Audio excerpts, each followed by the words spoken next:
देखो, फिलहाल जिस प्रकार से हम लोग बात करें तो खास करके गुजरात में अभी बारिश का दौर शुरू हो गया है और काफी जगह पे पानी भरा हुआ नजर आ रहा होगा। आप स्क्रीन पर देख सकते हैं कि पानी कई जगहों पर भरे हुए हैं।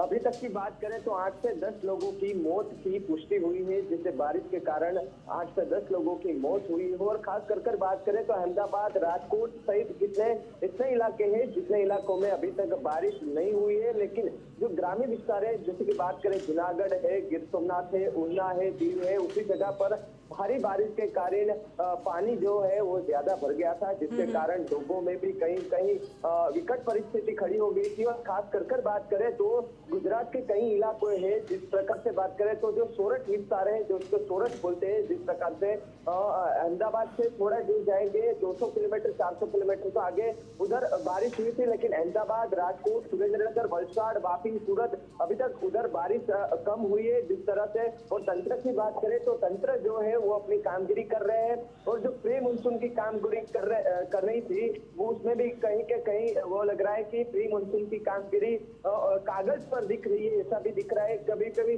थोड़ी बारिश में भी पानी इतना ज्यादा भर जाता है कि लोगों को परेशानी जो है वो निभानी पड़ती है। और खास कर बात करी जाए तो सोमनाथ के इलाके हैं, उधर खेती बाड़ी जो ज्यादातर खेतों में पानी आ गया है, जिस प्रकार से खेतों में पानी आ जाने से जो खेडूत है, फार्मर लोग है, उसकी भी परेशानी ज्यादा अभी बढ़ती, मुश्किल ज्यादा बढ़ती हुई देखी जा रही है। जी बिल्कुल भाविक, साथ ही साथ जिस तरह से लोगों की परेशानी यहाँ पर बढ़ रही है, अगर हम गुजरात की यहाँ पर बात करें तो आकाशीय बिजली गिरने की वजह से, बाढ़ की वजह से, बारिश की वजह से अब तक कई लोग जान भी गंवा चुके हैं।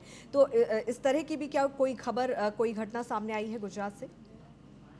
देखो, जिस प्रकार से बात की जाए तो बिजली गिरने से गुजरात में फिलहाल 2 की मौत सामने आई है, परंतु जो बाकी की जो 7 से 6 के साथ जो मौत है वो पानी में गिर जाने से या अपने आप ऐसे पानी निकलता है तो उसमें से गाड़ी लेके जाते हो तो गाड़ी गिर जाती है, इसकी तरह से मौत हुई है। लेकिन बिजली गिरने से अभी तक गुजरात में 2 की मौत सामने आई है। जी चलिए भाविक, आप बने रहिए हमारे साथ। अमित, लगातार जिस तरह से हम देख रहे हैं कि आसमान से आफत बरस रही है और ये आफत लोगों की परेशानी बढ़ा रही है, तो कई लोगों के लिए काल बनकर बारिश बरस रही है और इसकी वजह से कई लोग भी यहाँ पर जान गंवा चुके हैं। उत्तर प्रदेश की अगर हम बात करें तो अब तक कई लोग काल की गाल में समा चुके हैं। क्या कुछ अपडेट मिल रहा है इस सिलसिले में?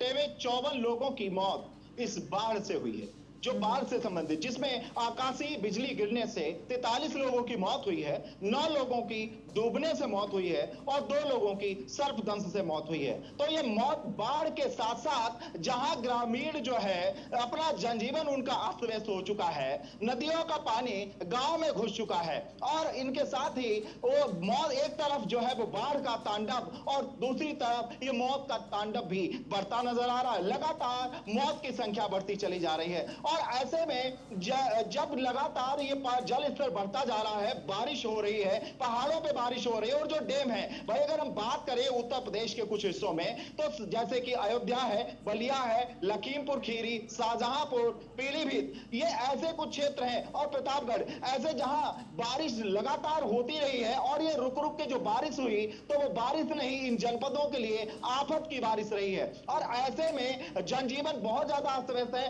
हालांकि अगर हम बात प्रशासन की करें और शासन की करें तो 923 यहां पर बाढ़ चौकियां बनाई गई हैं, 501 यहां पर जो है मेडिकल स्टाफ, मेडिकल टीम की तैयारी जो नियुक्ति की गई है कि जहां जहां बाढ़ प्रभावित है। हालांकि 16 जिले जो है उत्तर प्रदेश के बाढ़ से प्रभावित हैं और वहीं अगर हम बात करें शरणालय की तो 718 जो है यहाँ पे शरणालय बनाए गए। यदि कहीं समस्या होती है तो उनको ले जाकर के जो है जब बाहर जो टेंट लगाया गया उनमें उनको शरण दी जा सके, उनके लिए खाने पीने की समुचित व्यवस्था की जा सके और यदि कहीं बीमार है तो उनके लिए इलाज भी मुहैया कराई जा सके। हालांकि शासन और प्रशासन पूरी तरह से जो बाढ़ प्रभावित क्षेत्र हैं उन पर मुद्दे से लगा हुआ है कि जनमानस को समस्याएं जो हो रही है उनसे निजात दिलाने का प्रयास किया जा रहा है। बाढ़ चौकियों के द्वारा जो है उनकी समस्या को निजात किया जा रहा है, मेडिकल के द्वारा उनको जो मुहैया कराई जा रही है। लेकिन उसके बाद जो लगातार बारिश हो रही है, रुक रुक के बारिश, ये कहीं ना कहीं अभी भी लगातार उत्तर प्रदेश में बाढ़ की स्थिति बढ़ती हुई नजर आ रही है। हालांकि कुछ ऐसी नदियां हैं जिनका जल स्तर कुछ कम होता दिखाई दे रहा है। भाई अगर हम बात करें कि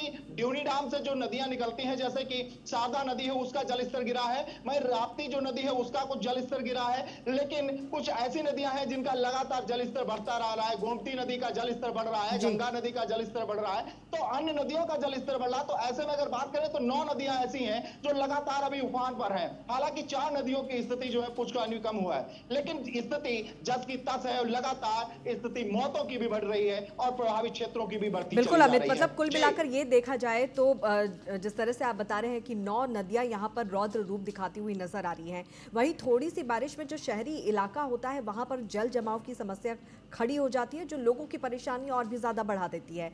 तो उन समस्याओं से निपटने के लिए क्या कुछ प्रशासन की तरफ से इंतजाम किए गए हैं?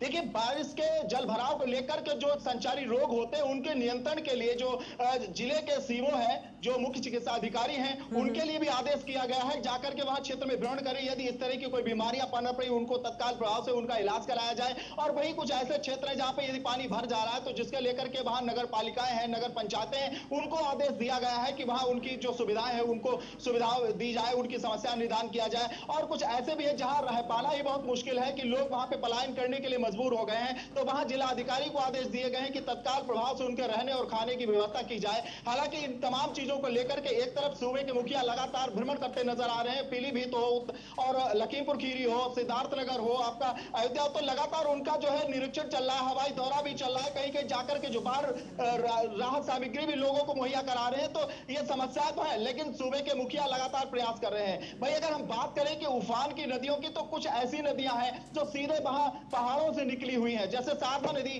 पहाड़ से निकली है, देहा नदी पहाड़ से निकली, गंगा, यमुना, तो लेकिन कुछ ऐसी नदियां हैं जिनका उद्गम स्थल क्षेत्रीय समतल जगह से हुआ है। तो उन नदियों में तो पानी बारिश का पानी है, जैसे कि आपकी अगर बात करें देहा नदी है, राप्ती को कुछ हिस्सा है, वर्का कुछ हिस्सा है, तो ऐसे में कुछ नदियां जो है जिनका उद्गम स्थल जो है समतल क्षेत्र से है, तो उनमें बारिश का पानी जो जाता है तब जाके उफान आता है। लेकिन इन नदियों पे जो पहाड़ों से संबंधित है, वो बांध से संबंधित है, जैसे ही वहां पर जो है पानी बढ़ता है बांध से, तो उनका जो है कई लाख प्रतिशत पानी छोड़ा जाता है, जिससे कि अचानक बाढ़ जैसी स्थिति बनती है और उससे लगे हुए सटे हुए जो गांव हैं, जो शहर है, उनमें जाके नदियों का पानी प्रवेश हो जाता है। हालांकि शासन और प्रशासन व्यवस्था कर रहा है कि लोगों को समस्याएं ना हो।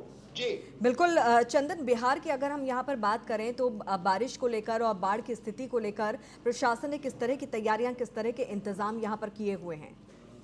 देखिए, बिहार की बात करें तो बिहार के लगातार मुख्यमंत्री नीतीश कुमार भी बाढ़ प्रभावित क्षेत्र में भ्रमण कर रहे हैं और तमाम जो जिला अधिकारी हैं वो बाढ़ प्रभावित क्षेत्र की लगातार भ्रमण कर रहे हैं, ताकि जितने भी बाढ़ प्रभावित क्षेत्र हैं उन लोगों की कोई कठिनाई ना हो। आपको बता दें कि बिहार के कुछ जिले हैं जो अभी भी बाढ़ प्रभावित क्षेत्र में बाढ़ से प्रभावित हो चुके हैं। जैसे सारण के निचले तबके के लोग हैं, उनके घर में पानी घुस गया है।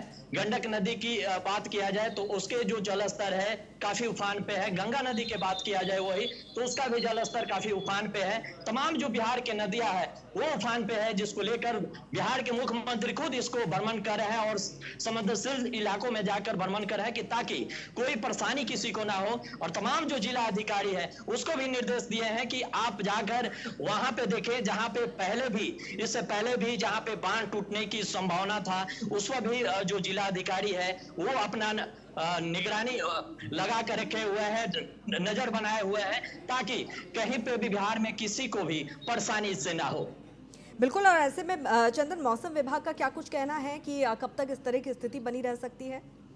देखिए, मौसम विभाग का कहना है कि पिछले 24 घंटे से लेकर अगले 36 घंटे तक हर जिले में थोड़ा मोड़ा बारिश कहीं कहीं होते रहेगा, लेकिन 3-4 जिला ऐसे हैं जिसको रेड जोन में घोषित कर दिया है कि पिछले 24 घंटा से लगातार बारिश हो रहा है। उसको लेकर पुलिस जो अधिकारी हैं वो लोगों को भी संदेश दिए हैं कि बिना काम के घर से बाहर ना निकले, ताकि जो आसमानी बिजली गिर रही है उससे भी बचने की जरूरत है। उससे कई लोगों की मौत हो चुकी है और जो स्थिति पैदा हो रही है उससे लेकर प्रशासन भी अलर्ट मोड में है और लोगों को भी सचेत कर रही है। बिल्कुल भाविक, अगर हम गुजरात की बात करें तो गुजरात को लेकर भी अलर्ट जारी किया गया है मौसम विभाग की तरफ से। तो मौसम विभाग के अलर्ट को लेकर प्रशासन कितना मुस्तैद यहाँ पर नजर आ रहा है और आने वाली स्थिति को लेकर कितनी तैयारी प्रशासन की तरफ से की गई है? देखिए, जिस प्रकार से बात की जाए तो आज रात 10 बजे तक 12 गुजरात के जो 12 जिले हैं, जो 12 जिले हैं, 12 जिले में हवामान विभाग ने आगाही कर दी है। उसकी बात की जाए तो साबरकांठा, अरवली, महिसागर, पंचमहाल, दाहोद, राजकोट, बोटाद, जामनगर, मोरबी, सुरेंद्रनगर, कच्छ, द्वारका में भारी बारिश का अलर्ट जारी कर दिया। और फिलहाल जिस प्रकार से बात की जाए तो गुजरात में एनडीआरएफ, एसडीआरएफ और पुलिस और नगर पालिका का जो तंत्र है वो फिलहाल अभी काम पे लग चुका है। जिस जगह पे रेड अलर्ट जारी किया गया है उधर एनडीआरएफ और एसडीआरएफ की टीम जो है वो रवाना कर दी जा रही है। और खास कर जो बात की जाए तो जिस प्रकार से बात की जाए तो गुजरात में जो भारी बारिश के कारण जितने भी इलाके हैं उसके इलाके में जो भी नुकसान हुआ है उसकी भी चिंता जो है सरकार कर रही है। फिलहाल तो अभी ऐसा कोई रिपोर्ट बाहर नहीं हुआ है, पर अभी जो बारिश है, बारिश होने वाली है। 10 घंटे तक की जो आगाही करी है, जो हवामान विभाग ने रेड अलर्ट जारी किया है, जो 12 जो विस्तार में उधर कितनी बारिश होगी, क्या होगा, वो भी अभी आपको बताऊंगा। और खास कर जो इधर की रेड अलर्ट जारी किया है उधर कितनी बारिश होती है, क्या मुसीबत होती है, एनडीआरएफ की टीम कितनी मदद करती है, लोगों को प्रशासन कितना मदद करता है, वो अभी देखना पड़ेगा। जी बिल्कुल। साथ ही अंत में अमित आपकी तरफ रुख करेंगे। जिस तरह की स्थिति यहाँ पर देखने को मिल रही है, बारिश की शुरुआती मात्र यहाँ पर हुई है और अभी से भयावह स्थिति बनी हुई नजर आ रही है। ऐसे में मौसम विभाग का क्या कुछ कहना है आने वाले दिनों के लिए? जिले जो है बाढ़ से प्रभावित रहे हैं, बारिश सबसे ज्यादा हुई है। वहीं ऐसे में आने वाले समय में इनकी संख्या भी बढ़ रही है। पूर्वानुमान की बात की जाए तो वहीं 35 जिले ऐसे हैं जहां पर हाई अलर्ट जारी होने की स्थिति है और 35 जिले जो है जहां पर भारी बारिश हो सकती है और ऐसा 3 दिन के पूर्वानुमान के साथ कहा जा सकता है। यानी कि अभी तक 16 ही प्रभावित थे, लेकिन आने वाले समय में यानी कि लगातार स्थिति में सुधार न होकर के बारिश के और चांस बढ़ते चले जा रहे हैं। पूर्वानुमान की बात करें तो अभी आने ठीक 3 दिन में 35 जिले जो है बाढ़ से और प्रभावित, यानी कि भारी मानसून के साथ 35 जिलों में बारिश होने वाली है, जिसमें बनारस भी शामिल है। देखना यह मतलब है कि ये तमाम चुनौतियों को किस तरह से सरकार और प्रशासन लेता है, ये देखने वाली बात होगी। चलिए, तो कुल मिलाकर ये कहा जा सकता है कि अभी फिलहाल बाढ़ बारिश से लोगों को राहत नहीं मिलने वाली। आप सभी का बहुत बहुत शुक्रिया तमाम जानकारी देने के लिए और इस चर्चा में शामिल होने के लिए। बहरहाल हमारी खास पेशकश में फिलहाल इतना ही। आप जुड़े रहिए टीएनपी न्यूज़ के साथ। नमस्कार।